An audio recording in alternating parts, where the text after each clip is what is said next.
समयको लागि प्रभु तपाईलाई धन्यवाद होस् यीशु ख्रीष्टको नाममा आमेन। हामी सबैजना बस्नेछौँ र म तपाईहरुको समय बढी लिने छैन। प्रभुले बाइबलमा लेखिएको छ आमोसको 3को 7 पदमा तपाईले हेर्नुभयो भने त्यहाँनिर लेखिएको छ परमेश्वरले आफ्नो दासहरूलाई अगमवक्ताहरूलाई नभनिकन केही पनि गर्नु हुँदैन।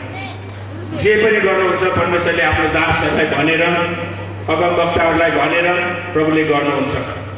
अनि यो पहाडको लागि पनि प्रभुले जे उहाँको इच्छा र योजना छ त्यो परमेश्वरले आफ्नो दासहरूद्वारा भनिसक्नु भएको छ।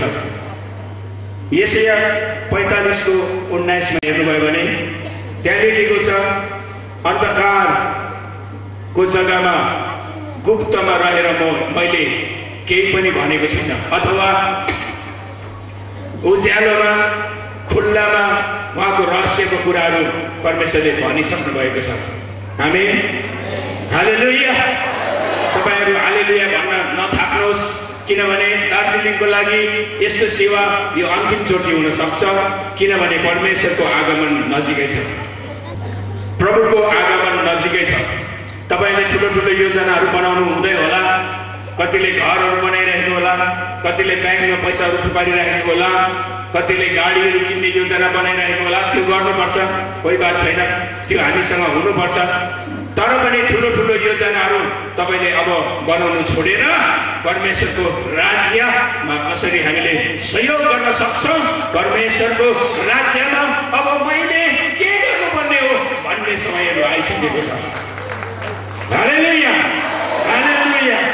अब हामीले आफ्नो विषयमा मात्र नसोचेर अरूको विषयमा हाम्रो दार्जिलिङ पहाडको निम्ति सोच्नुपर्ने समयहरू आएको छ, किनभने आज दार्जिलिङमा धोकै धोका भइरहेको छ।